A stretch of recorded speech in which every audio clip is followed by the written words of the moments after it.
Salut à tous et bienvenue sur Casa Milan. Nous espérons que vous avez tous passé un très bon Noël avec plein de cadeaux, du chocolat, du foie gras si vous aimez ça, du homard, enfin plein de bonnes choses.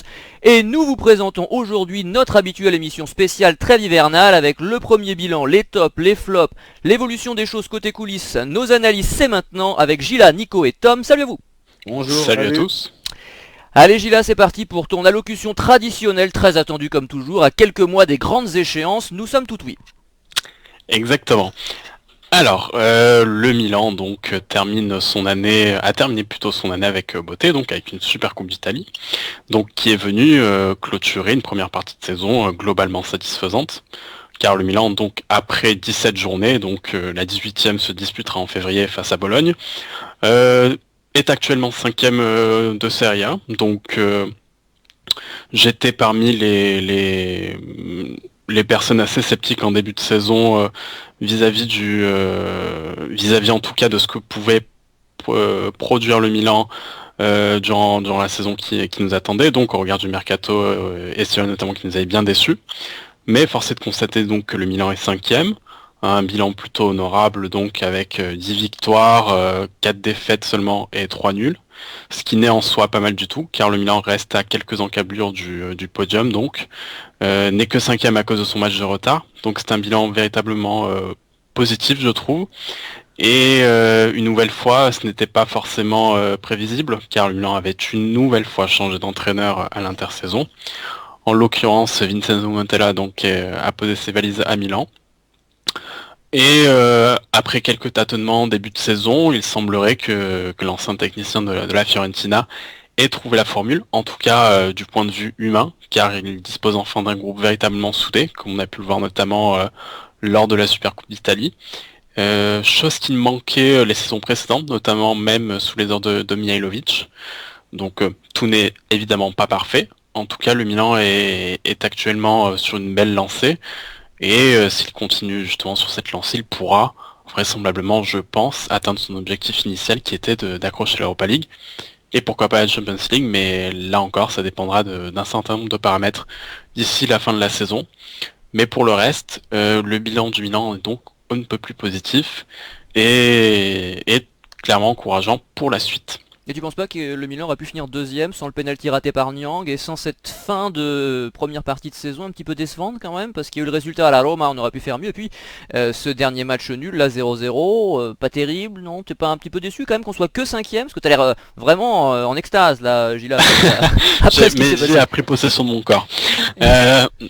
Déçu, oui, sur certaines rencontres évidemment, notamment sur certains faits de jeu. Tu as parlé des pénaltys manqués par Nyang, je pensais à cela notamment.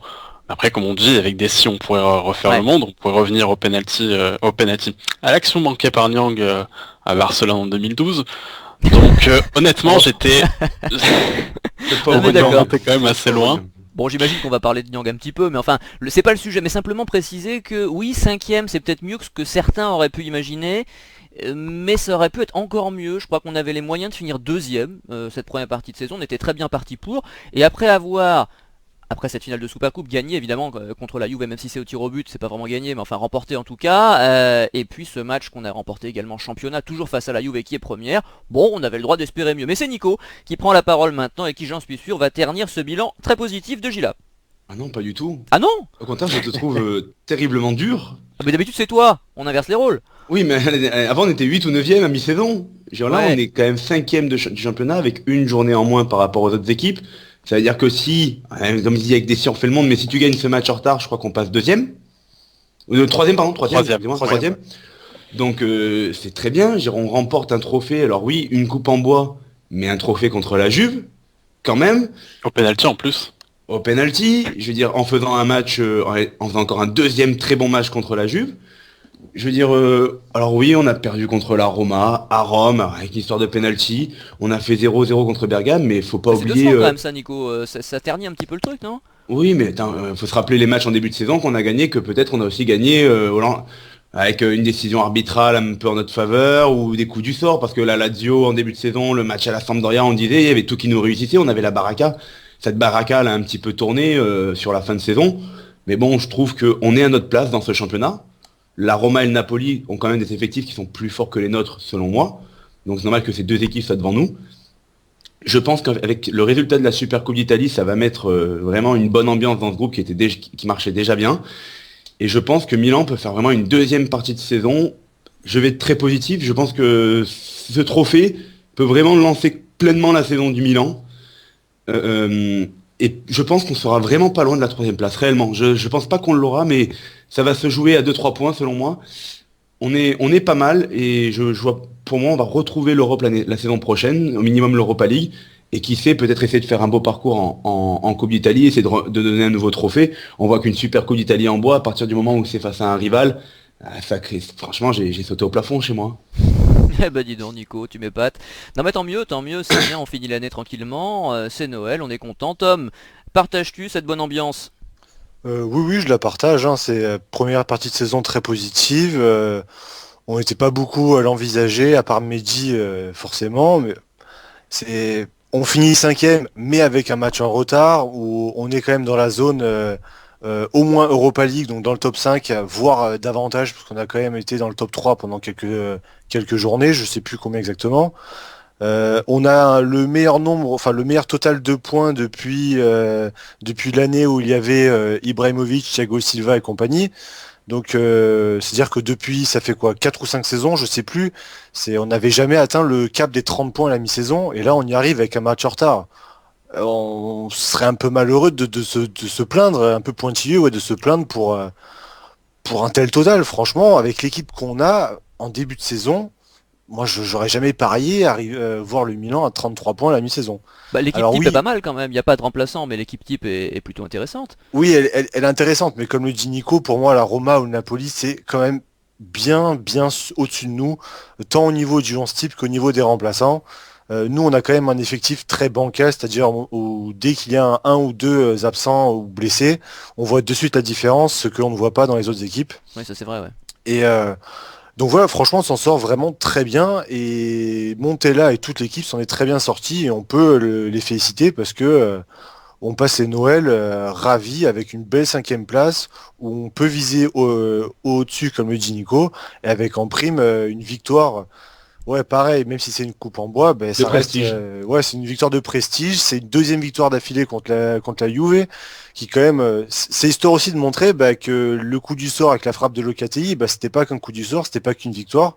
On a réussi à récidiver dans ce match-là. Donc non, franchement, j'ai pas très peu de points négatifs. Donc vraiment chapeau. Eh bah dis donc, c'est formidable ça, Gila. Dis-moi, qu'est-ce qui a changé alors? Est-ce que c'est l'arrivée de Montella qui a su créer une synergie, une osmose? Est-ce que c'est purement mental? Est-ce que nos joueurs sont, comme le disent certains, même si je partage pas cette analyse à 200%? Est-ce que c'est l'intégration des jeunes? Est-ce que c'est une meilleure cohésion collective? Ou est-ce que tout simplement nos talents se sont réveillés? Qu'est-ce qui, d'après toi, a déclenché ces résultats nettement meilleurs que les années précédentes? Je pense que l'arrivée de Montella est quand même un paramètre assez décisif à ce niveau-là, car les joueurs l'ont très souvent dit lors des interviews qu'ils ont données en première partie de saison. L'arrivée de Montella leur a donc permis de véritablement découvrir une autre méthode de travail, en tout cas de repartir sur de bonnes bases. J'ai notamment en tête l'interview donnée par Bonaventura, qui hésitait notamment lors de la fin de saison passée à prolonger son aventure au Milan. Et lors du rassemblement donc de pré-saison, en discutant avec Montella, il s'est dit voilà, je dois continuer au Milan. Cet entraîneur va me permettre d'aller au-delà de ce que je sais faire et de véritablement souder l'équipe. Ce qui s'est passé, je pense. En tout cas, ça se voit au niveau des résultats. Donc, je pense que l'arrivée de Montella était quand même a été un élément assez important dans les résultats actuellement obtenus par le Milan. Outre bien évidemment le talent de certains joueurs qui s'est bonifié, je pense notamment à Romagnoli ou encore Donnarumma pour ne pas sans anticiper sur la suite des débats. Donc je pense que Montella y est pour beaucoup. Nico, merci Gila. Nico, c'est un ensemble d'éléments, c'est un élément déclencheur particulier. Je sais que toi, tu as souvent souligné, après de nombreux matchs, le plaisir que tu reprenais à regarder les matchs du Milan. C'est-à-dire qu'effectivement, les années précédentes, c'était assez soporifique, bien En souvent. vivre un peu quand même, hein. Voilà, et là, c'est vrai que c'était plus animé. Alors, est-ce que c'est purement tactique ou est-ce qu'il a réussi à doper quelque part, un peu comme Conte avec la Nationale, hein, qui était, on le rappelle, la plus faible de son histoire lors du dernier Euro? Est-ce que Montella a réussi à obtenir ça de ses joueurs? Déjà, Montella est un entraîneur assez offensif, vu ce qu'il a fait par le passé dans les autres clubs où il est passé. Et il essaie de faire la même chose avec le Milan. Pour l'instant, on peut le voir quand même, on voit quand même pas mal de buts lors des matchs du Milan AC. Que ce soit même des fois au début de saison, on en prenait aussi un petit peu trop. Ouais. Mais après, je sais que tu n'es pas fan de ce football-là. Moi, c'est pas forcément le football aussi qui me fait rêver. Je préfère un bon vieux catenaccio des familles. Non mais c'est plus dosé quand même que ce Mais- qu'on pouvait imaginer, il est pas offensif à fond Bien non sûr. plus, c'est pas le Barça. Mais quoi qu'il arrive, par rapport à avant où le secteur offensif était vraiment très triste à voir au Milan AC, il a réussi à donner un petit peu de sens offensivement au Milan avec Bonaventura, avec Suso. Suso, joueur qu'on avait dans l'effectif qui est parti, et c'est lui qui a décidé de garder. Donc voilà, après bon, c'est pas non plus le Barça Milan, hein, mais franchement c'est déjà pas mal ce qu'on voit. On ne perd plus forcément dès qu'on affronte il y a une grosse rencontre, elle est pas forcément perdue d'avance. Au contraire, on accroche souvent l'équipe. Contre l'Inter, ça se joue pour 30 secondes et on avait encore le derby en plus cette saison. Il a réussi à redonner confiance à cet effectif. Et les joueurs le disent, Montella a vraiment apporté un plus. Et je pense que quoi qu'il arrive, cette équipe avait besoin d'enchaîner des bons résultats. Car on n'a pas non plus que des chèvres. Et il y avait certains joueurs qui étaient en méforme. Et quoi qu'il arrive, des bons résultats, ça mène une bonne ambiance, ne serait-ce qu'au niveau des supporters. Et les supporters laissent après travailler les joueurs tranquillement. Il y a une meilleure ambiance au stade, tu gagnes des matchs. Et voilà, après la cuisine prend, quoi, je veux dire. Bon Tom, nous n'avons pas que des chèvres, hein, c'est la phrase que je retiens. Mais dis-moi, j'ai vu que tu avais bossé sur le plan statistique, là, alors qu'est-ce qui se passe au niveau offensif côté milanais? On a marqué 27 buts, c'est ça que tu disais? Ouais, on a mis 27 buts donc en 17 matchs. Et en termes de ratio, même en termes de nombre de buts marqués, c'est le meilleur ratio depuis... Alors pas l'année de Ibrahimovic et compagnie, c'est l'année suivante, donc ça fait 4 saisons. Et Alors que mieux Bacca n'a encore... pas marqué depuis 3 mois. Hein. Ouais, en plus, c'est ça. Et en but encaissé, ça va te plaire. On a aussi un des meilleurs ratios défensifs depuis 5 ans. Ouais. Bon, c'est pas énorme parce qu'on prend quand même 20 buts en 17 matchs, c'est quand même à mon sens un peu trop. Bah beaucoup en début de saison, comme le rappelait Nico. Voilà, puis ouais, quand on perd pas qu'un peu, c'est-à-dire on perd à Naples, on en prend 4, on perd à Gênes, on en prend 3. Donc c'est surtout ça, à mon avis, qui fait... Bon, à chaque fois, en finissant les matchs, soit à 9, soit à 10. Hein. Voilà, en plus, donc c'est... La Juve a perdu à Gênes aussi, non? C'est vrai, Oui, c'est 3-1. vrai. 3-1. C'est vrai. Donc en fait les matchs qu'on perd, on prend quand même pas mal de buts et il y a en plus de matchs rocambolesques contre Sassuolo. Donc au final on a quelques matchs où on en a pris beaucoup mais après beaucoup de matchs où on en a pris très peu ou juste un seul. Mais globalement on a quand même un très bon bilan et même en nombre de points, on a donc 33 points en 17 matchs, c'est quasiment du 2 points par match. La dernière fois qu'on a vu le Milan dépasser la barre des 2 points, c'était justement l'année avec Ibrahimovic, Inzaghi et tous les sénateurs qui étaient là. Donc ça fait quand même une éternité. Donc et il y a un point que moi je voudrais souligner, c'est qu'il faudrait quand même se rendre compte que c'est quand même bizarre qu'on voit un Milan plaisant pile l'année où il n'y a pas de tête de con, excusez l'expression, dans l'effectif. C'est moi je veux bien qu'on me dise que des Boateng, Menez et du talent, et encore, bon, pour moi non. Mais bon, on sait leur mentalité. Et cette année, c'est un plaisir aussi de voir le Milan parce qu'il n'y a pas ces joueurs-là. Il n'y a pas des joueurs qui traînent la patte, il n'y a pas des joueurs qui manquent d'envie, il n'y a pas des joueurs qui pourrissent l'ambiance. Là, on voit pour moi un collectif Il y sain. a une cohésion, oui, c'est vrai, tu as Voilà, raison. une Puis c'est vraie l'année où il y a les jeunes cohésion, un aussi, vrai groupe. Tom. C'est l'année où Moi, il y a je les vois- jeunes. On a une moyenne d'âge, je pense qu'on Oui, on en doit avoir la plus. moyenne d'âge la plus jeune depuis des années, je pense, côté Milan. Quand tu vois un peu l'état d'esprit de l'équipe, c'est voilà, pour moi ça joue. Le fait qu'on ait fait partir des Balotelli, des Boateng et des Menez, ben, pour moi ça joue. C'est un facteur vraiment non négligeable sur la réussite qu'on a vécue cette année, en ce début d'année. Là, sur ce point, je pense que nous serons tous convaincus. La séquence suivante est l'une des plus attendues chaque année, puisque nous allons donner notre top 3 du début de saison. Il y a peut-être un petit peu plus de choix que les années précédentes. Alors Gila, qui as-tu choisi? Et justement, il y avait beaucoup plus de choix cette année, pardon. Donc du coup, on va dire le choix était difficile. Donc je commence par mon top. Donc en troisième position, j'ai mis Locatelli. Locatelli, pourquoi? Tout le monde l'aura deviné. Pas grand monde ne s'attendait en tout cas à ce qu'il explose entre guillemets en ce début de saison, en cette première partie de saison, pardon. Ce qui a été le cas. Bon, il a certes profité de la blessure de Montolivo, donc qui lui a permis d'être enfin lancé dans le bain par Montella. Mais il a été lancé et il ne s'est pas démonté car il a su quand même rester garder sa place de titulaire depuis le mois d'octobre, ce qui n'est mine de rien pas une chose aisée dans ce Milan-là. Donnarumma l'a fait l'an passé, mais ce n'était pas... ça, c'était quand même assez exceptionnel, donc voir un joueur de la Primavera rééditer une telle performance, c'est remarquable. En attendant le suivant. Bon, en attendant Voilà. le suivant, tout On à en veut fait. d'autres maintenant. Oui, et bon, évidemment, on trouvera toujours quelque chose à dire au sujet de Locatelli sur les performances qu'il a réalisées depuis le début de saison. Je reconnais tout à fait qu'il lui manque un certain nombre, en tout cas qu'il lui a manqué un peu de lucidité lors de certaines rencontres. Oui, quelques ballons Il faut perdus qu'il- notamment. Voilà, il faut qu'il corrige ces défauts-là, mais en tout cas j'ai véritablement trouvé ses prestations encourageantes, intéressantes pour l'avenir.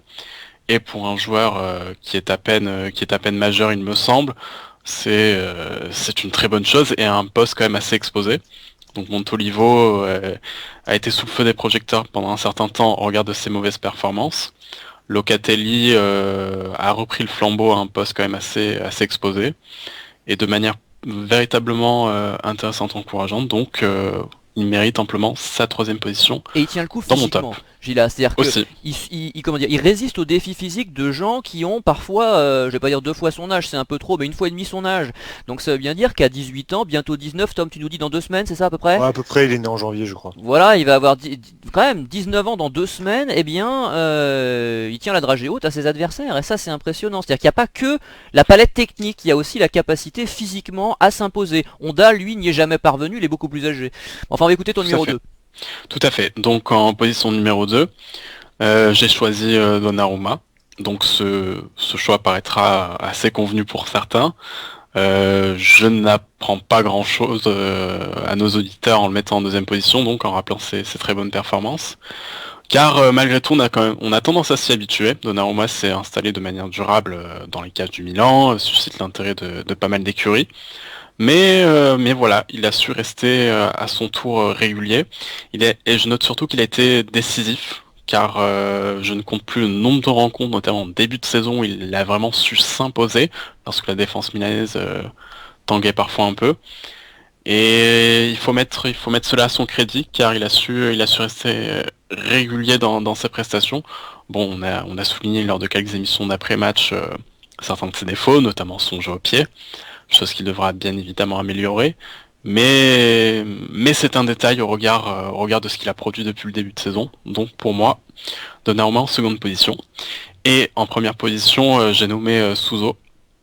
Suso pourquoi? Car c'est véritablement l'élément premier du secteur offensif milanais, le joueur par lequel toutes les offensives arrivent, en tout cas les offensives les plus dangereuses arrivent. Bah, on l'a notamment vu lors de la Supercoupe d'Italie, avec ce centre pour Bonaventura qui marque après de la tête. Suso, bah, beaucoup de monde avait des doutes à son sujet, on ne savait pas trop ce qu'il valait véritablement. Son prêt au Genoa avait été intéressant. Montella a fait le choix de le lancer, lui adepte du football offensif. Et Suso lui a bien rendu, en parvenant véritablement à s'imposer sur ce couloir droit qui était quand même assez, pas sinistré, mais en tout cas sujet à pas mal de changements la saison précédente. Certi a évolué sur ce côté droit, Honday a évolué sans véritablement s'imposer. Donc Suso, lui, à contrario, a véritablement su prendre le pas sur ce couloir droit avec des statistiques véritablement intéressantes. Après une première partie de saison, je ne les ai pas en tête, mais en tout cas, il est le meilleur passeur de 5 buts et l'effectif. 6 passes. Tout à fait. C'est le meilleur passeur de l'effectif. Donc pour un joueur qui était cantonné au banc pendant presque 1 an après son arrivée, chapeau. Eh ben c'est bien tout ça. Par contre, on n'aura pas le même top. Mais alors vraiment, c'est-à-dire que j'ai 2 joueurs que tu n'as pas mis dans ton top, donc c'est bien, ce sera diversifié. On va écouter celui de Nico. Moi, je pense qu'on a le même top, MJ, en fait. Ah bah on verra. Quoi qu'il arrive, c'est quand même plaisant de se prendre la tête à faire un top plutôt qu'un flop cette année, parce Tout à fait. que j'aurais voulu mettre aussi Suso et l'autre premier, Suso et Montella dans mon top, mais je ne l'ai pas fait. En 3e place, je vais mettre Romagnoli, car il a été régulier sur toute cette saison et en défense centrale, il a tenu, c'est lui le patron. Au départ, j'ai cru que c'était pas l'État, mais en fait non, c'est vraiment lui le patron. Il est au-dessus du vétéran italien, enfin si on peut dire vétéran, il a 30 ans ou 31 ans, pas l'État. Mais voilà, il n'y a rien à dire, il est propre, il commet très peu de fautes. Il a eu en début de saison, il a peut-être eu 1 ou 2 matchs où il a été moyen, Mais sinon, ça, il a toujours été très bon, et surtout dans les grosses rencontres. Mais d'ailleurs, Nico, Et là- je crois qu'il y a une stat, il a fait sa première faute ou son premier carton, je sais plus, il y a très peu de temps. J'avais Contre la vu ça, Juve. je sais pas où. Contre la Juve, je crois. Contre la Juve, il a eu sa première C'est faute, ça. non? Non, son premier carton, je Son crois. premier carton, hein, parce que c'est un truc de fou, ça. La statistique. Sa première je l'ai pas faute, non, t'as retenue. peut-être raison, je crois que c'est sa Oui, première non, faute. oui, c'est peut-être ça, parce que je l'avais, je l'ai pas retenu, je regrette, mais ça m'avait marqué quand j'avais lu ça. Il a mis un temps fou à faire sa première faute, donc comme tu dis très propre, Nico, oui, c'est un euphémisme, c'est rarissime, je trouve, et on rappelle encore qu'il a 21 ans. Et là où l'année dernière, il avait fait une très bonne première partie de saison avant de vraiment avoir un petit coup de moyen, j'avais trouvé l'année dernière en seconde partie de saison. J'ai l'impression qu'il, bon après les jeunes, c'est normal, j'ai l'impression qu'il a progressé. Il apporte plus de sérénité que par rapport à l'année dernière.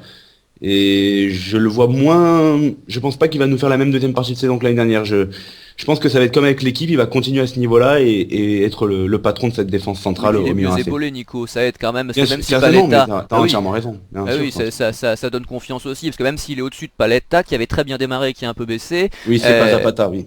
non, exactement. Donc forcément, ça rassure. Il peut avoir un coup de léger moins bien. Il y a l'autre qui prend la relève. Enfin bon, je veux dire, je pense que ça sera quand même beaucoup mieux. Puis les deux, je trouve, se sont assez bien trouvés. Nico, ton numéro 2. Donc Jack Bonaventura, je trouve il a eu un début de saison assez compliqué et il est monté en régime, que ce soit au milieu de terrain au départ quand il a dépanné au poste de Mezzala, quand Nyang était devant en tant qu'ailier gauche, où il fait son boulot proprement et durant les grandes rencontres, c'est souvent lui le meilleur Milanais lors de ces matchs-là. Et il est monté tout doucement en puissance jusqu'à cette finale de Super Coupe d'Italie où il met un superbe but. Enfin voilà, il s'est révélé très précieux. Il a même pris après cette place donc de Nyang sur l'aile gauche du Milan AC. Voilà, je dirais, dès qu'il n'est pas là, on le ressent tout de suite dès que Bonaventura manque dans ce Milan AC. Donc encore une fois, il s'affirme comme un patron sur le terrain du Milan AC. Ça fait maintenant, je crois, 4-5 ans qu'il est là et il est indispensable à cette équipe. Ensuite, premier, moi j'ai décidé de mettre donc Gigio, que j'ai trouvé incroyable jusqu'au mois de novembre. Il a tenu la baraka, mais à un très très très haut niveau. Ouais. Surtout ce match Milan-Juve et encore d'autres parades, mais celle de Milan, lors de ce Milan-Juve, il avait été super. Mais c'est pas là qu'il sauve à la fin? Oui, la dernière Si. seconde. Ouais. Contre Kedira. C'est ça. Et un mois de décembre moyen plus, voilà, où on l'a senti un peu plus fébrile. Mais quand tu vois la parade qui se sort sur le penalty de Dybala en Super Coupe d'Italie, tu te rends compte qu'on a un extraterrestre dans les cages. Aller sortir un penalty, le dernier à son âge, pleine lucarne avec la main opposée, il s'est détendu tout son long, il est pas mal. C'est parce que le penalty de Dybala, c'est pas le penalty d'Mbaye Niang, hein. Ouais, exactement. Et il est placé. Ni hein. de la Padula contre Buffon, hein. Effectivement, Voilà. effectivement. Donc voilà, c'est pour moi, voilà, j'ai décidé de le mettre numéro 1 parce que ça se joue sur des détails de faire ce classement. Parce que les trois ont vraiment été à un très très bon niveau, comme Suso, comme Montella qui a réussi à faire quelque chose avec cette équipe. Mais pour moi, j'ai décidé de mettre Gigio premier parce que c'est vraiment lui, si demain on perd ce gardien de but, on va vraiment perdre quelque chose. Hein. Il est jeune, c'est l'avenir, il se construit avec lui. Tom, c'est à toi. Bah, j'ai quasiment le même top que Nico, à un détail près. En troisième, moi je vais mettre Bonaventura. Bon, les trois de mon top ont été excellents. La seule petite nuance que j'ai avec Bonaventura, c'est qu'effectivement, comme l'a dit Nico, il a eu un mois assez compliqué, je crois, à peu près au début de la saison, où c'était assez difficile et on a attendu un peu de le voir à son véritable niveau.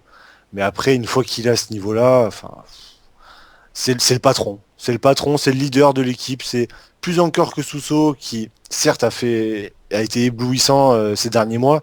Mais Bonaventura, tu sens que c'est le patron, c'est le leader vraiment du terrain de cette équipe. C'est peut-être pas lui qui a le brassard, mais en dehors d'Abaté, s'il y en a un qui porte l'équipe, surtout quand on a le ballon, c'est lui. C'est celui qui va temporiser quand il faut temporiser, qui va chercher les fautes quand il les faut, qui va provoquer, qui va faire des passes. Il marque pas tant que ça, je crois qu'il a mis peut-être 2 ou 3 buts cette année, pas beaucoup, mais il fait des il fait des bonnes passes, il est toujours là. On prend en avis tous les buts qu'on a marqués. Si c'est peut-être pas lui à la conclusion, à la dernière passe, ce sera peut-être lui à l'avant-dernière. Il est toujours présent. Et son absence Et- s'est fait ressentir hein, quand il a été blessé là. Et c'est un des Ça s'est joueurs, vu. voilà, c'est un des joueurs, c'est ce que je disais en début d'émission, quand il y a des joueurs qui sont absents et qu'on le ressent beaucoup, lui, ça fait partie des joueurs où dès qu'il est pas là, ça se voit énormément, parce qu'il y a toute l'équipe qui du coup est perdue, parce que son leader de jeu, ben, il est pas là. Et c'est pas Mbanyang ou Luis Adriano ou je sais pas qui va faire autre chose, ou Bertolacci, même s'il est revenu bien depuis quelques temps. C'est voilà, Bonaventura, c'est le patron. En numéro 2, que j'ai trouvé. Alors, j'ai hésité à le mettre numéro 1, mais comme Nico, avec la parade de Donnarumma, je pouvais pas le mettre numéro 1. Donc Romagnoli en numéro 2, parce que je trouve qu'il a franchi un cap cette année. C'est vraiment, voilà, lui aussi, c'est le patron de la défense. Si on prend aussi peu de buts, donc 20 pions depuis le début de la saison, je pense qu'il y est pour beaucoup. Alors, même si on n'est pas censé juger autre chose que le Milan, j'ai quand même en tête ses premiers pas avec l'Italie et où il a été excellent contre l'Espagne. Contre l'Espagne. Même si on peut pas officiellement le juger parce que c'est pas le Milan, ça reste un peu dans mon esprit et je me dis voilà, ce gars il a passé un cap. Et comme Nico, je le vois pas baisser de pied en deuxième partie de saison. Pour moi, il est parti à un niveau vraiment excellent. Et il s'est même laissé pousser les cheveux pour ressembler de plus en plus à Nesta, c'est très bien. C'est vraiment très bien. Et Tom, ça montre qu'il n'est pas totalement inopportun parfois de dépenser 25 millions sur un jeune. Aujourd'hui, il les vaut. Mais il les vaut très largement. Si on vendait aujourd'hui Romagnoli, on le vendrait peut-être le double. Si un club anglais voulait l'acheter. Donc évidemment, si le mec est pétri de talent, ça se voit, etc. En plus, pas n'importe où à la Roma, tu vois. Donc c'est évident qu'il faut les mettre. Moi j'étais pour à 100% qu'on achète ce joueur. Et les 25 millions, ils sont là, j'espère, moi, pour 10, 15, 20 ans. 20 ans, je vais peut-être un peu loin. Mais enfin, voilà, c'est une vraie satisfaction. Je suis d'accord avec vous. C'est vraiment un vrai plaisir. Depuis le départ de Nesta, on n'avait pas vu ça très clairement, un joueur de ce niveau. Alors il n'est pas au niveau de Nesta, bien sûr, mais oui, de ce niveau-là. Parce que même Thiago Silva, pour moi, je vais pas relancer le débat, mais je préfère Romagnoli, voilà. Vas-y, numéro 1. Eh ben Donnarumma, pour les mêmes raisons que Nico, parce que... Alors oui, ses relances au pied sont un peu chiantes. Oui, des fois il m'énerve quand il veut relancer trop vite et qu'il envoie le ballon en touche. Oui, ça m'énerve, ça m'énerve sûrement beaucoup. Mais à côté de ça, sur sa ligne, il est inhumain. C'est même pas un monstre, il est inhumain. Il a une détente, on dirait Superman. Il a même une prestance. Enfin, je le vois au penalty. En plus, je sais pas si vous avez vu le match avec la caméra qui est vraiment juste derrière le joueur. On voit un peu comment il prend de la place avec sa taille et ses bras. Il fait peur, il fait flipper. Moi, je me mets à la place des joueurs de la Juve et même des mecs comme Higuain ou n'importe qui. Je me mets en face de ce gardien-là. Je fais putain, mais il est trop grand, je peux pas marquer. C'est un peu comme Neuer finalement. Ouais, j'y ai pensé. Voilà, dans cette prestance-là, il dégage un truc. Il dégage vraiment. Il fait flipper. Quand tu le vois en face de toi, il fait flipper. Et quand tu vois les arrêts qu'il fait et l'arrêt qu'il fait sur Dybala, mais tu fais, mais Dybala, il peut même pas s'en vouloir. Il fait un super penalty. L'autre, il lui sort main opposée. Voilà, pour moi, il est inhumain. C'est un des jeunes les plus prometteurs que j'ai rarement vu jouer. C'est vraiment, je sais pas jusqu'où il va aller, mais je pense qu'il va aller très très très très loin. Bah écoutez, la transition est trouvée parce que j'ai mis Donnarumma moi numéro 3, alors j'aurais pu le mettre numéro 1 aussi. C'est vrai que les 3 que j'ai choisis, Tom, je suis un peu d'accord, étaient très bons. On a le même, Nico et Tom, c'est juste pas dans le même ordre tout simplement, on a le même top. Donc j'ai mis Donnarumma parce que malgré un jeu au pied, c'est vrai, parfois approximatif, c'est plus qu'une valeur sûre. 18 ans, 17 ans, 17 ans, 17. C'est ça. Faut-il le rappeler, quoi. Il est convoité par toute l'Europe, exactement. C'est certainement le futur capitaine et c'est au moins de 20 ans de Milan si tout va bien. Donc allons-y, quoi. Que demande le peuple? Encore une fois, un jeune de la Primavera qu'on intègre et ça se passe bien et plus que bien puisqu'il est nettement meilleur que la plupart de ses concurrents qui ont 2 fois son âge. Donc c'est épatant et on est ravis. Numéro 2, Bonaventura qui est le maître à jouer, le plus constant à mon avis dans le secteur offensif, le vrai technicien de l'équipe qui est bon physiquement, techniquement, tactiquement et mentalement. Il a les 4 et c'est pas si fréquent. Et en plus il a retrouvé sa place en sélection, j'aurais aimé le voir titulaire à l'Euro. Il l'est maintenant en sélection en équipe d'Italie, c'est vraiment très important, ça je trouve c'est aussi un signe. Et il porte haut les couleurs milanaises, il est toujours aussi satisfaisant. Donc oui, c'est le leader de jeu, c'est certain. Et quand il est pas là, comme je disais tout à l'heure, ça se ressent énormément. Il y a eu 2-3 matchs comme ça, il était absent et tout de suite on a vu qu'il y avait un gros problème de liaison milieu-attaque. Il faudrait qu'on arrête de se reposer justement uniquement sur lui. Et c'est là que le recrutement, j'y viendrai tout à l'heure, d'un Sosa par exemple est très décevant parce qu'on attendait justement un petit peu plus de technique dans l'entrejeu en plus de Bonaventura. Alors certes Suso mais qui est exilé sur son côté le fait également de temps en temps, mais c'est pas pareil. Je précise que j'ai failli mettre Suso dans mon top, hein. J'ai vraiment hésité, mais bon, j'ai quand même préféré Donnarumma numéro 3. Et numéro 1, Romagnoli. Moi je l'ai mis numéro 1 parce que je trouve qu'il s'impose vraiment comme le patron de la défense. Il est plus serein encore que son camarade Paletta qui fait pas mal de fautes, même s'il est bon aussi. C'est la force tranquille, pour faire une allusion politique, et c'est 21 ans seulement, hein, je l'ai dit tout à l'heure, donc c'est l'avenir du Milan est là, l'avenir de la Nazionale est là. On a la colonne vertébrale de la Nazionale quand même, hein. On peut ajouter Bonaventura bien sûr, peut-être Locatelli à l'avenir. En tout cas, ce qui est sûr, c'est que Donnarumma et Romagnoli, c'est la première partie, la première moitié de la colonne vertébrale de la Nazionale pendant les 10-15 ans à venir. Et ça, c'est une vraie force, et on n'a pas eu ça depuis très longtemps. Donc c'est vraie satisfaction côté milanais. On espère qu'on en aura d'autres, parce que moi je m'arrête pas là, hein. J'ai envie de revoir Calabria, j'ai envie que Felicioli revienne, j'ai envie que Bellanova, dont nous parlait Tom, puisse éclore également. Il en faut d'autres, on s'arrête pas là, on s'arrête pas en si bon chemin, on continue, et peut-être 6 ou 7 joueurs du centre de formation, sans parler d'Abate Antonelli bien sûr, hein, titulaires, des jeunes, dans les années qui viennent. Le Barça l'a fait, pourquoi pas le Milan, le Bayern l'a fait aussi. Donc allons-y gaiement, ça fait plaisir, on est ravis. Et maintenant, bah oui, c'est la rubrique préférée de Nico, hein, le flop 3, mais c'est Gila qui va devoir se faire violence, parce que pour lui je sais que c'est difficile, pour commencer et trouver quelques cibles. Alors, donc, en troisième méchant, position... méchant. Oui, bon, ça va, je vais être modéré. En troisième position, c'est ce que je dis. C'est difficile pour toi. Donc, en troisième position de ce flop, Nyang. Nyang, pourquoi parce qu'en dépit d'un début de saison jugé par les spécialistes du football italien, un début de saison jugé positif. Tu parles des spécialistes francophones ? Francophone et italien, hein, je mets tout le monde dans le même sac. D'accord. Donc jugé globalement positif au regard de son apport, au regard des buts qu'il marque enfin, qu'il manque parfois. Après ce début de saison, on a vu que c'était un joueur qui s'impliquait pas mal dans le jeu, en tout cas dans les tâches défensives, qui ne ménageait pas ses efforts. On n'a pas ensuite vu, en fait, pas vu, mais plutôt retrouvé, en tout cas pour ma part, le Nyang que l'on connaissait auparavant, c'est-à-dire le Nyang qui manque de réussite, qui montre parfois un caractère nonchalant, assez désagréable à voir, et qui, par voie de conséquence, n'est plus le joueur qu'on avait vu en début de saison, c'est-à-dire le joueur qui s'impliquait véritablement dans le jeu de son équipe, ou en tout cas qui pouvait laisser penser pouvoir faire la différence sur son côté. Les derniers matchs de Nyang que j'ai vus, honnêtement, ses courses sur le côté gauche, étaient quand même assez prévisibles. Rien de vraiment folichon, en tout cas face à ses adversaires. Et voilà, il y a un manque de réussite qui est d'autant plus frappant sur l'exercice des penalties, même si c'est un exercice assez particulier. Donc l'ensemble de ces éléments font que Nyang ne pouvait qu'être à la 3e place de mon flop 3. Ensuite, en seconde position, De Sciglio. On a très souvent fustigé ses prestations médiocres lors des après-matchs. Cette saison devait être pour lui, bon, je m'avance un peu, mais en tout cas, ce début de saison devait lui permettre d'enchaîner sur son bel Euro 2016, il faut le dire. Mais néanmoins, force est de constater là encore qu'il n'a pas vraiment su en fait capitaliser sur son Euro. Il a peut-être su capitaliser dessus en obtenant la confiance de Montella, donc il a intronisé en tant que titulaire.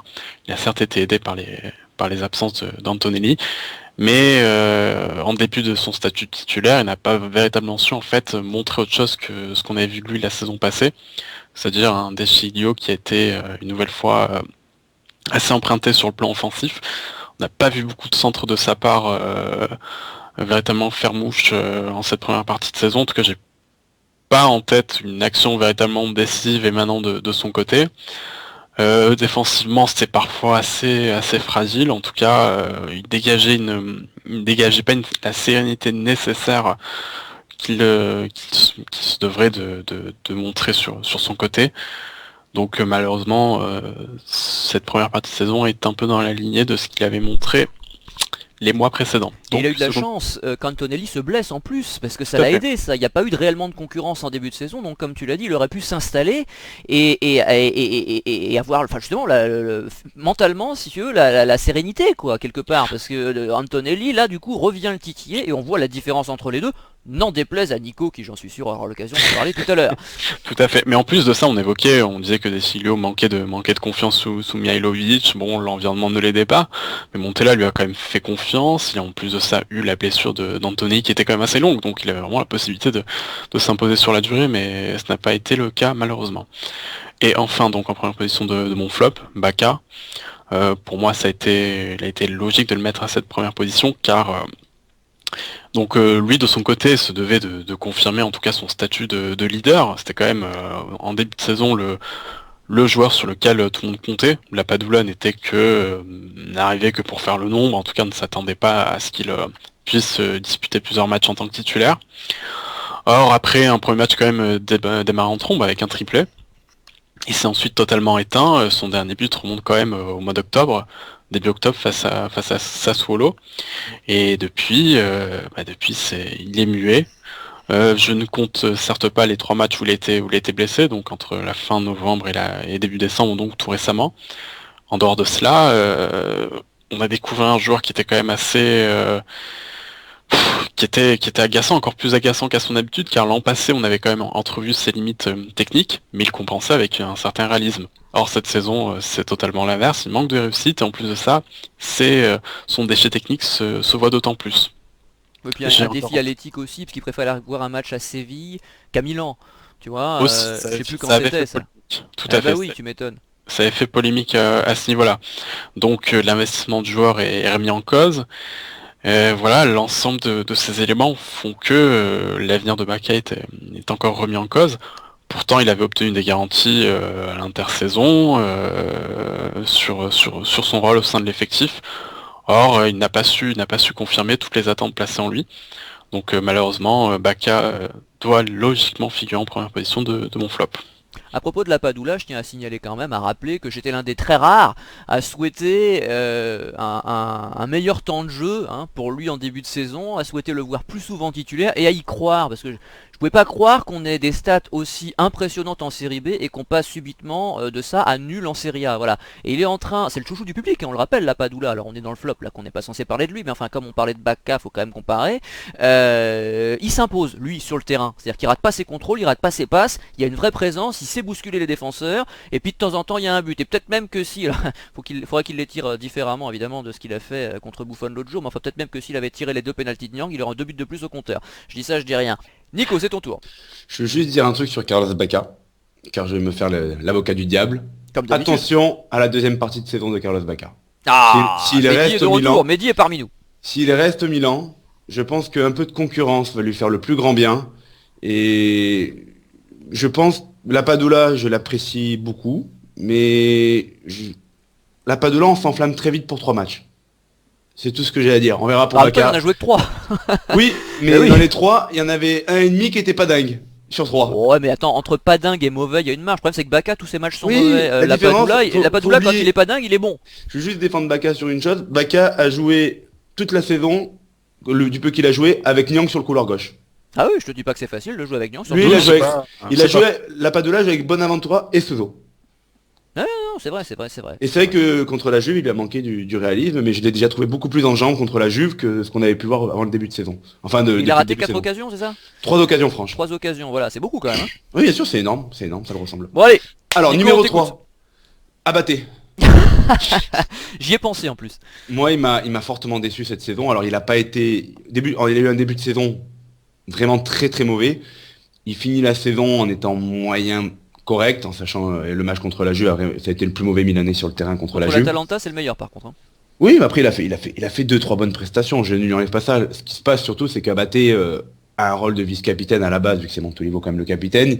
Montolivo se blesse au bout de 3 matchs, il passe capitaine. À la base, Abaté, c'est l'un des joueurs depuis 2-3 ans, alors qui est conspué sur pas mal de forums du Milan, mais que ici, toi et moi défendons, et certaines d'autres personnes aussi. Bah évidemment, c'est l'un des rares qui se donne à fond sur un terrain.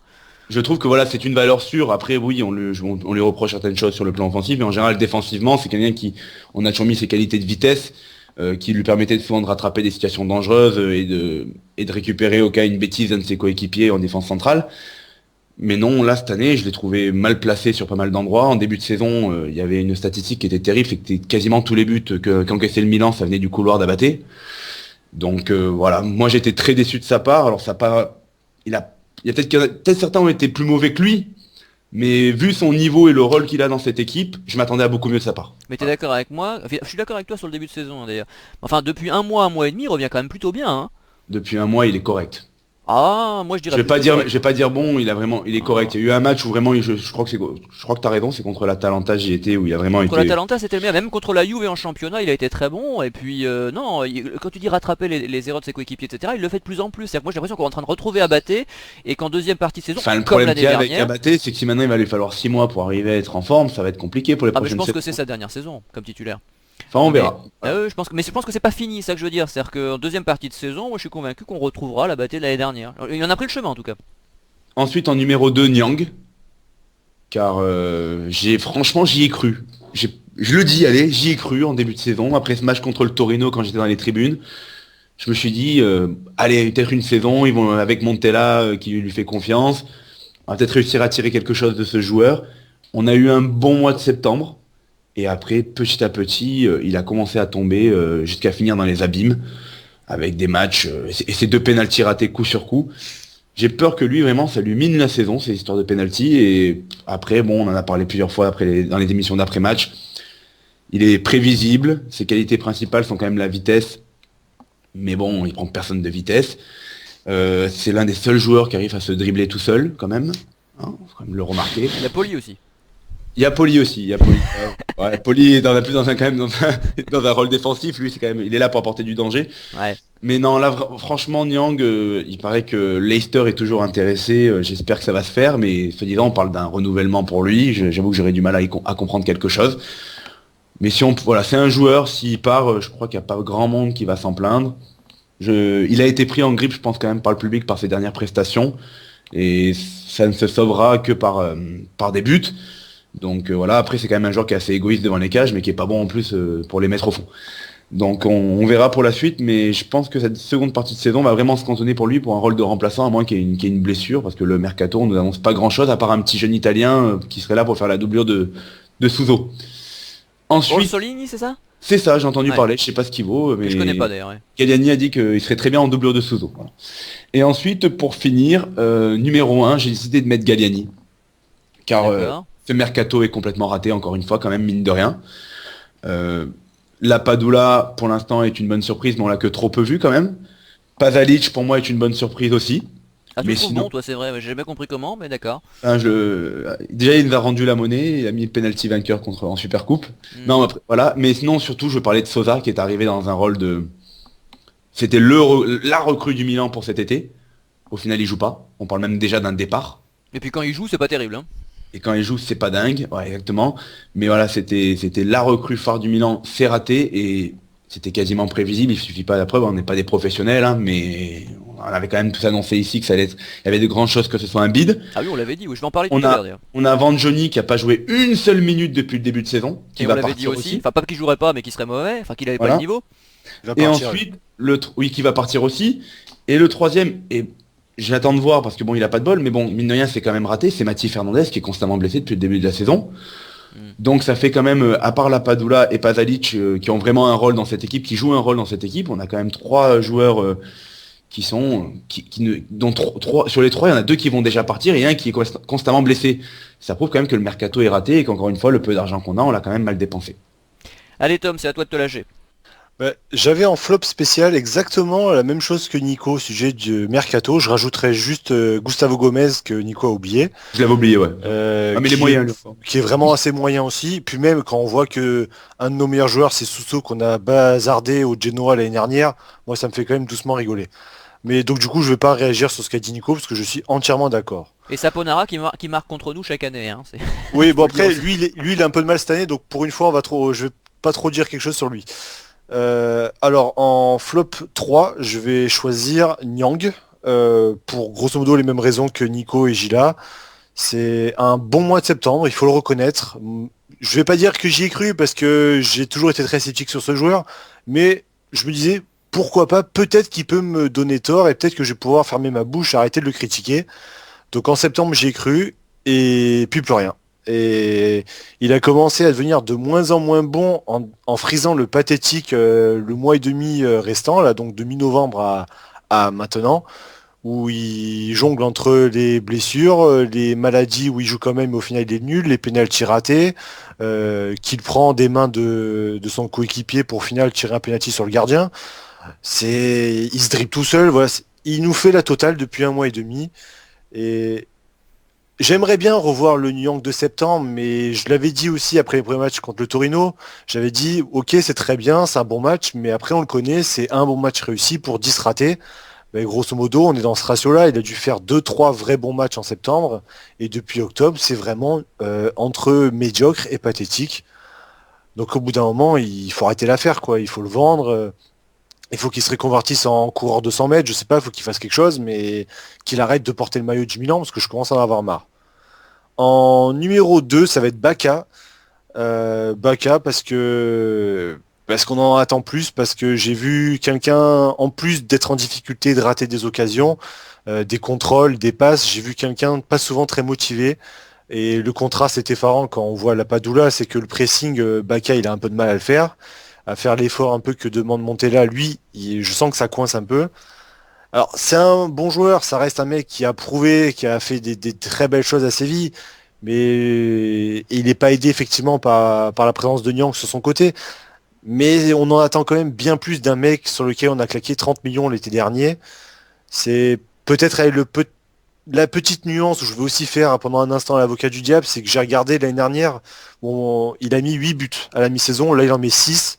Je pense que on a plus cette impression de beat parce que il a beaucoup marqué en début de saison, voilà. Et que là ça fait un paquet de temps qu'il marque plus, mais en soi la mi-saison il n'est pas immensément en retard par rapport à l'année dernière.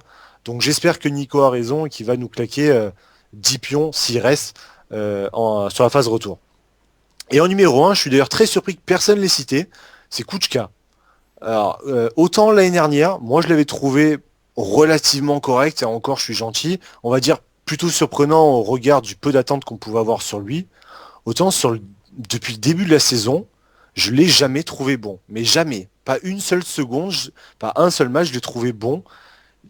J'en en tête les ratés, tout le mois de décembre il a raté, le carton rouge idiot contre Naples, il apporte plus rien, offensivement il apporte rien, il a pas mis un but je crois depuis le début de la saison, défensivement ça passe comme dans du beurre alors qu'avant c'était quand même quelqu'un de très costaud.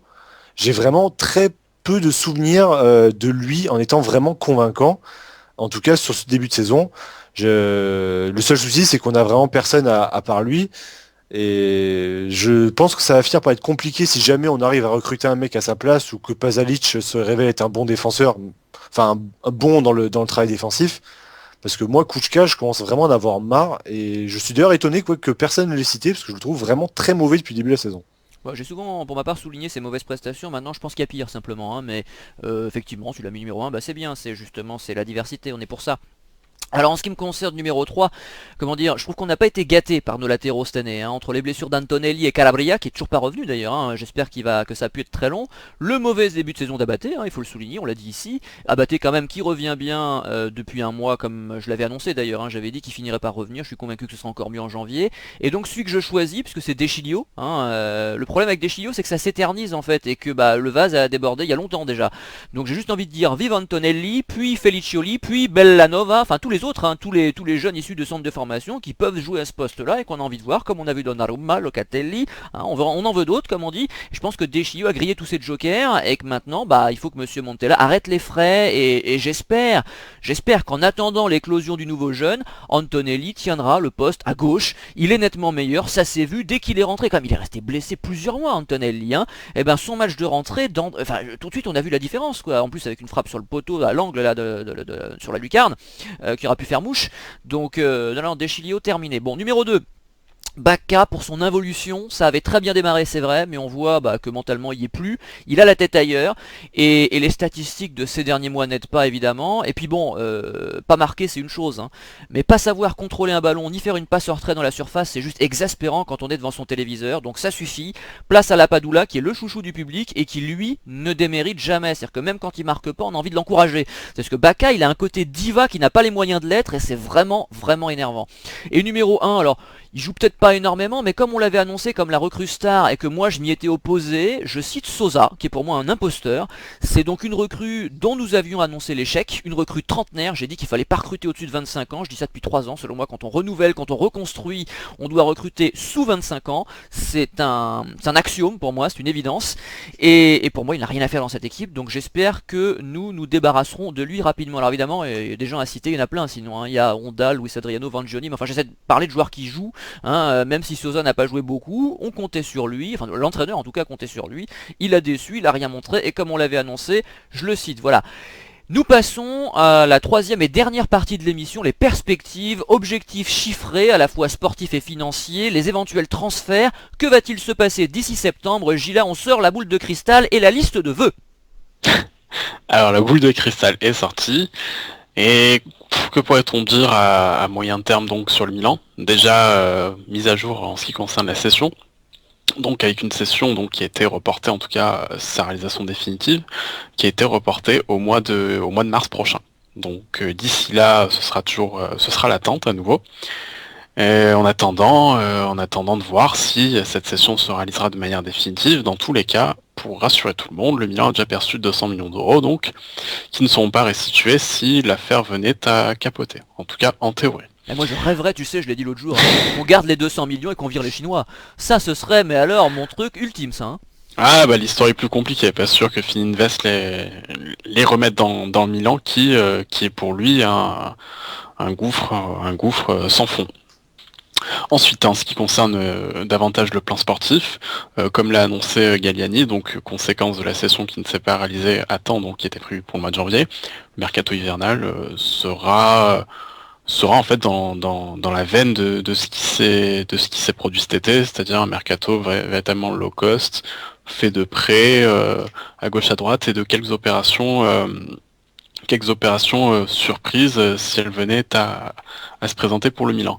Mais en tout cas, ce mercato toutefois pourrait être un peu plus intéressant si quelques départs venaient à être officialisés. On parle du départ de Luis Adriano donc en Russie, qui pourrait partir au Spartak Moscou. Apparemment, un accord aurait été trouvé sur le montant de son salaire, qui est quand même assez conséquent au Milan, je le rappelle, 3 millions d'euros. C'est le deuxième ou troisième c'est peut-être même le premier salaire. Non, le deuxième. Troisième, c'est Baca. après Baca et Montolivo, c'est le troisième. Et C'est ça. Bonaventura a re-signé, je crois, pour un salaire inférieur.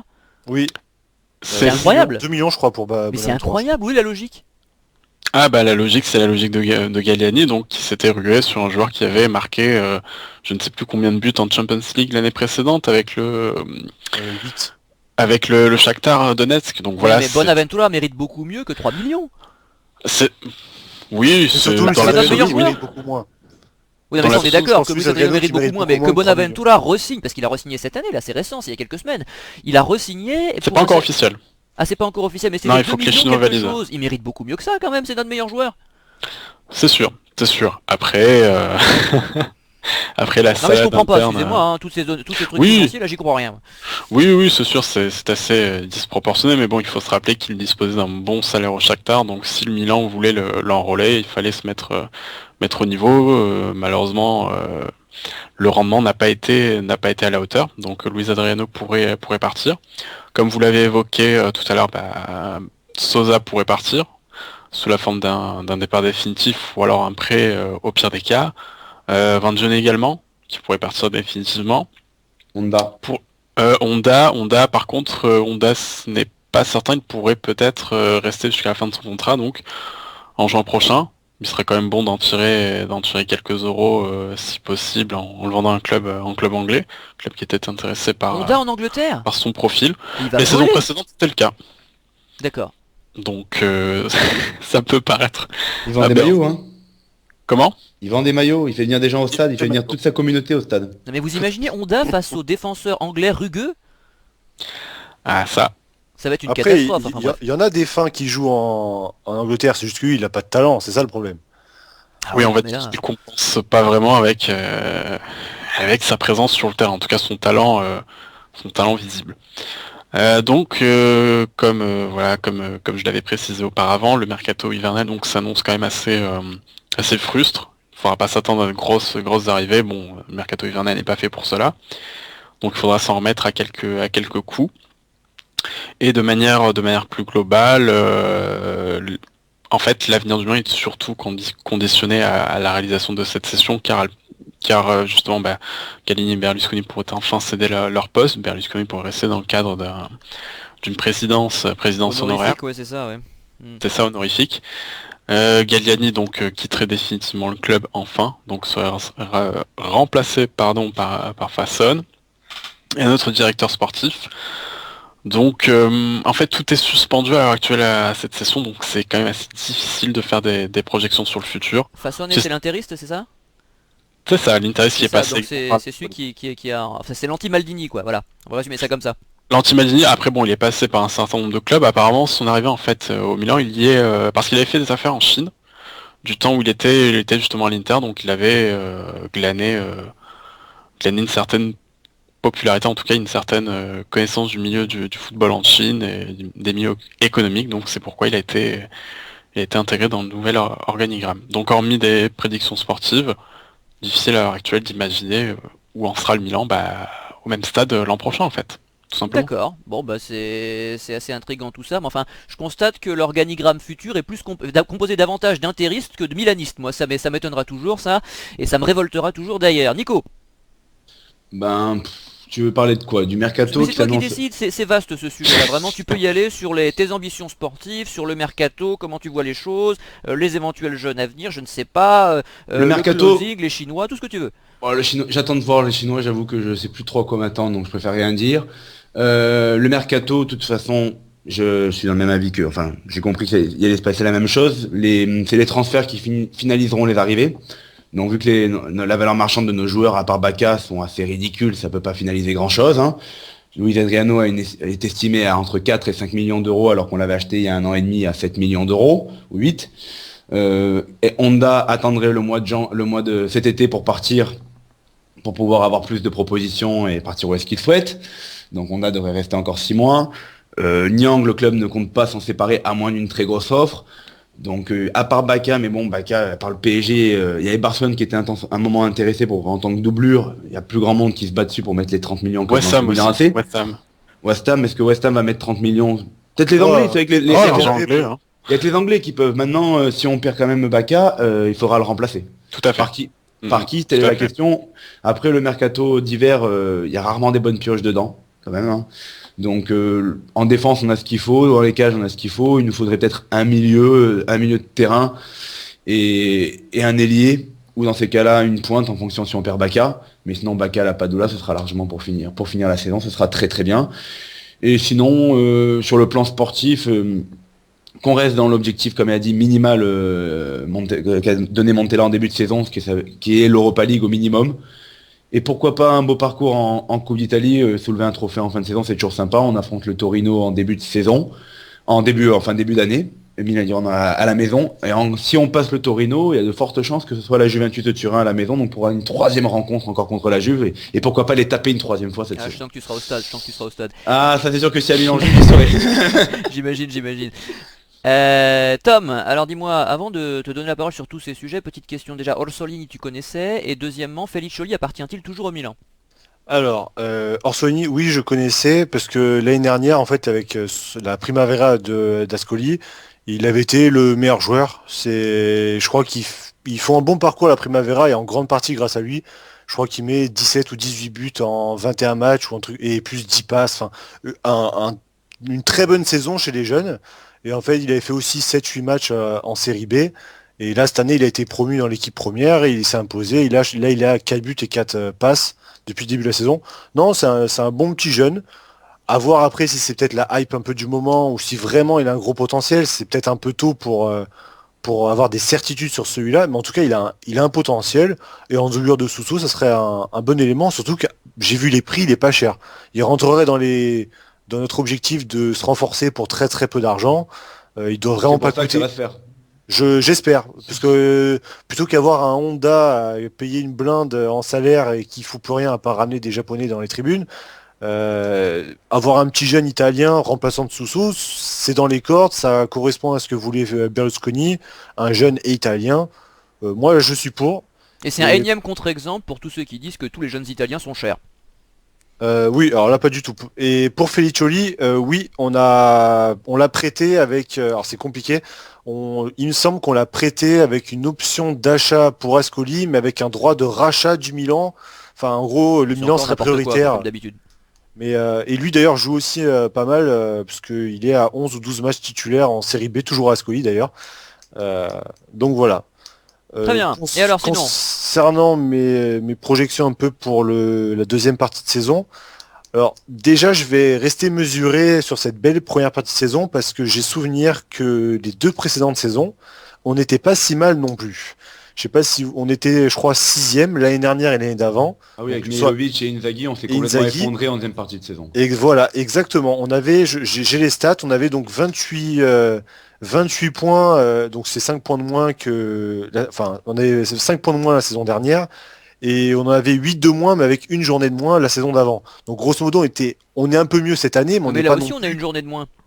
Oui, non, mais on est à 17 journées cette année. L'année dernière, à la mi-saison, on était à 17 journées, et l'année d'avant, on avait fini la mi-saison à 16 journées. D'accord, Voilà le raisonnement. d'accord.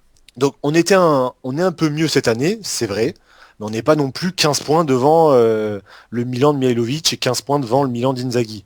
Or, je me souviens du Milan d'Inzaghi qui avait pris donc 25 points en 16 journées et qui en avait pris 27 sur les 22 journées suivantes. Donc je vous laisse faire le calcul, on s'est totalement effondré cette année-là. Alors je le souhaite pas et je le pense pas, mais je garde quand même des réserves et j'espère qu'on arrivera à avoir ne serait-ce que 2 petits renforts pas chers pour essayer d'amplifier un peu la profondeur de banc et de continuer un peu sur cette dynamique positive parce qu'on n'est pas non plus à l'abri de se casser la gueule. Il faut l'envisager, même si c'est regrettable. On n'est pas non plus à 15 points devant les autres équipes. L'Inter, ils sont à 3 ou 4 points. J'ai regardé derrière, enfin, on n'a pas une marge énorme d'avance. Donc il faut quand même faire attention et glaner les points comme on l'a fait à la phase aller. Et concernant donc le mercato, Orsolini, j'aimerais bien. Et peut-être un milieu, notamment pour faire souffler Locatelli, que j'ai trouvé en difficulté sur le dernier mois. Faut pas oublier non plus que c'est un poste compliqué, où c'est quand même le gars qui dicte le jeu. Un mec pour le faire souffler, qui soit plus intéressant que Bertolacci qui sait pas défendre. Peut-être on parle de Badège de la Fiorentina. Ça, c'est pas très cher, apparemment, c'est 10 millions. Donc faut voir un peu si on arrive à dégraisser avec du Sosa, avec du Luis Adriano, du Honda ou je sais pas qui.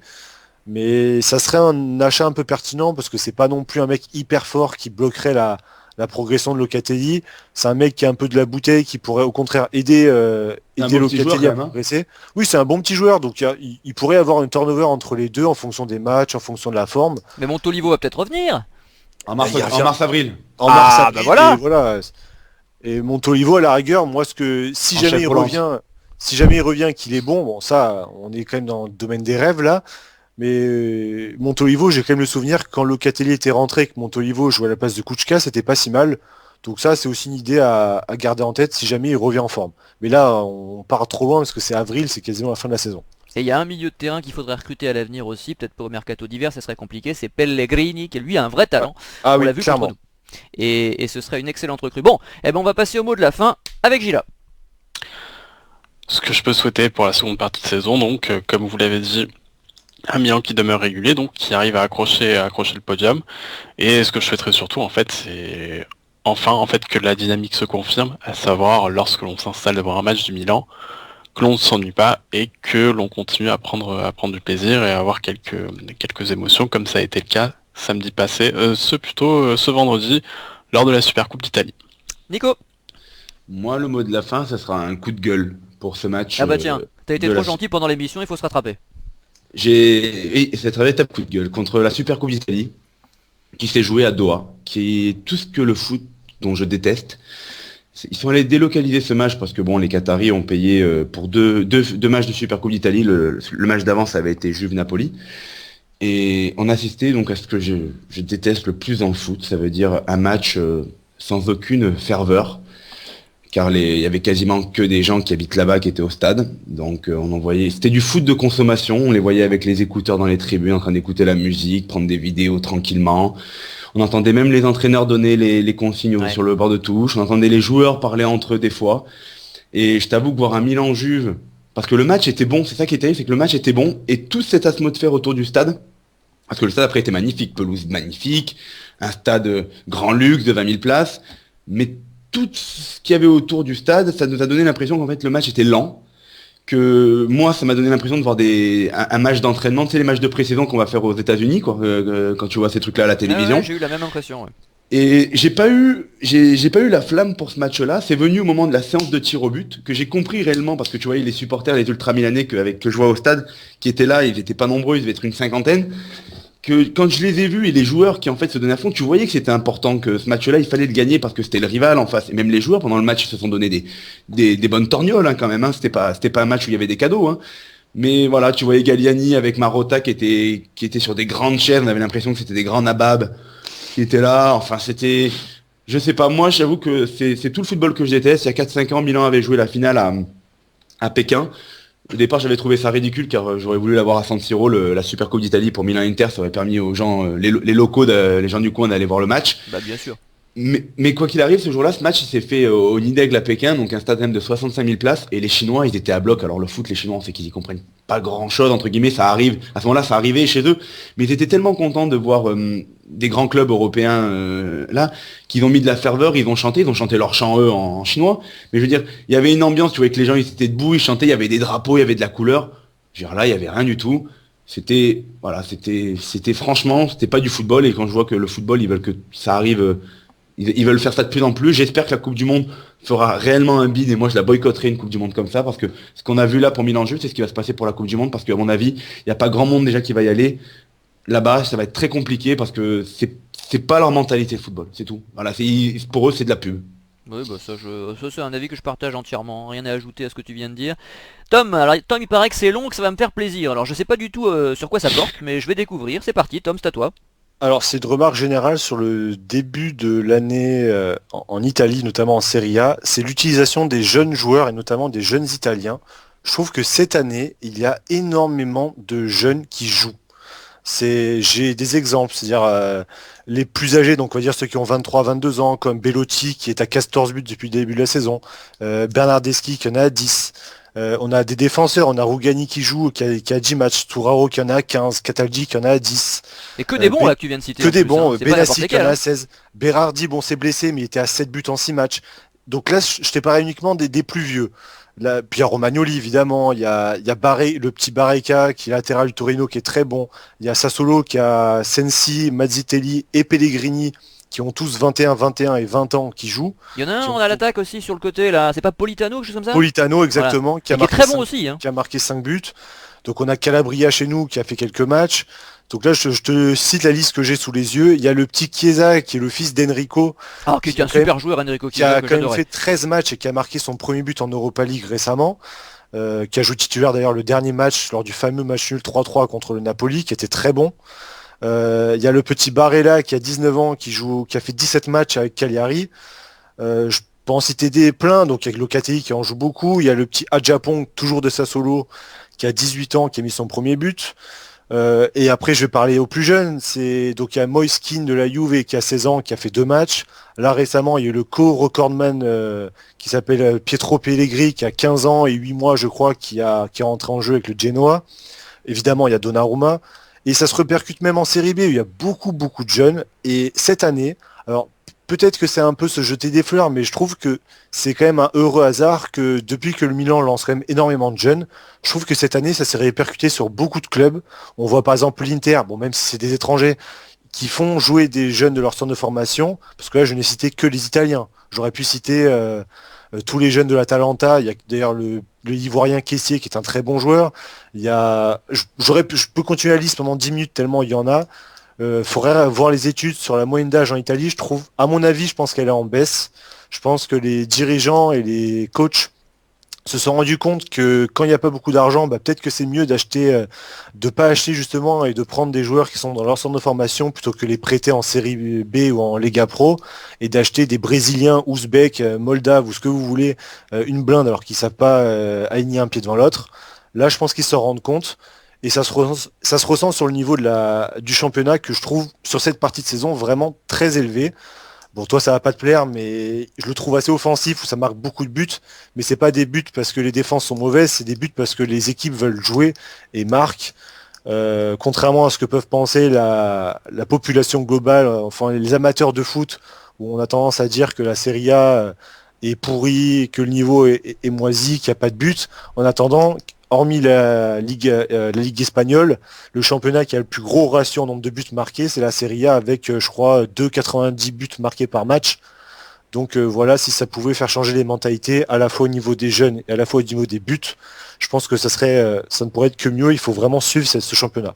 Et alors, ce qui est bien en plus, c'est que nous, on souhaite ça depuis des années. C'est-à-dire que depuis que l'émission existe, on n'arrête pas de dire faites jouer les jeunes. Et là, on a des vrais résultats. Et on en a les résultats, évidemment, et ça paye, et ça marche. Donc pourquoi ont-ils attendu si longtemps? Et c'est pas encore assez, c'est-à-dire qu'il faut persister. Ce que je disais tout à l'heure pour Milan, avec les jeunes Italiens qu'on voit qui sont quasiment les meilleurs sur le terrain à chaque match, on aimerait le voir du côté de la Roma, de la Fiorentina, etc. Et même de la Juve, qui, je sais pas si vous l'avez remarqué, mais a désitalianisé partiellement son équipe.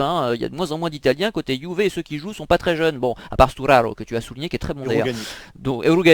C'est ça qu'il faut, on demande ça depuis longtemps, enfin bref. Maintenant on espère aussi qu'il y aura des résultats sur la scène européenne et il faudrait que les clubs italiens jouent l'Europa League intelligemment. C'est-à-dire voilà, il va falloir se donner à fond sur l'Europa League, qui n'est pas une coupe en bois, enfin qui n'est pas une coupe en bois, c'est pas la Ligue des Champions évidemment, mais je veux dire quand comme l'Italie on n'a rien gagné depuis plusieurs années, il serait malvenu je trouve de laisser cette coupe de côté. En tout cas je vous remercie tout d'abord pour cette émission toujours aussi agréable à animer, ça fera 8 ans en mai. Bon réveillon à vous ainsi qu'à nos auditeurs, rendez-vous dans quelques jours pour le prochain match du Milan, peut-être d'ailleurs avec notre nouvelle recrue Maestro que nous saluons également. Profitez bien de vos vacances si vous en avez, à très vite, salut. Ciao. Salut. Ciao, ciao.